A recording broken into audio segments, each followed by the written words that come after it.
తెలంగాణ మాజీ governor Tamilisai BJP అభ్యర్థిగా Chennai south నుంచి నామినేషన్ వేశారు. తమిళనాడులో మొదటి విడతలోనే ఎన్నికలు జరగనున్నాయి. ఈ నేపథ్యంలో భారీ సంఖ్యలో అభ్యర్థులు నామినేషన్లు దాఖలు చేశారు. తమిళిసై కూడా ఇవాళ తన నామినేషన్ వేశారు. అదే సమయంలో తన సమీప ప్రత్యర్థి డీఎంకే మహిళా నేత నామినేషన్ వేసేందుకు అక్కడికి వచ్చారు. దాంతో ఇద్దరు నేతలు ఒకరికొకరు ఎదురుపడ్డారు. అంతే, ఇద్దరు నవ్వుతూ ఒకరినొకరు ఆలింగనం చేసుకుని ఆప్యాయంగా పలకరించుకున్నారు.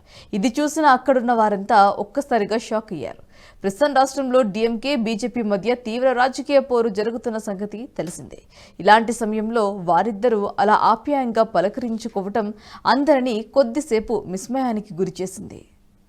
ఈ వీడియో మీకు నచ్చినట్టయితే లైక్ చేయండి, 10 మందికి షేర్ చేయండి. అలాగే కామెంట్ల రూపంలో మీ అభిప్రాయాలను మాతో పంచుకోండి. Nationalist hub group of channels ను సబ్స్క్రైబ్ చేసుకుని తెలుగునాట జాతీయవాద జర్నలిజాన్ని ప్రోత్సహించండి. ఈ వీడియో కింద ఉన్న బెల్ ఐకాన్ పై క్లిక్ చేయడం మర్చిపోవద్దు.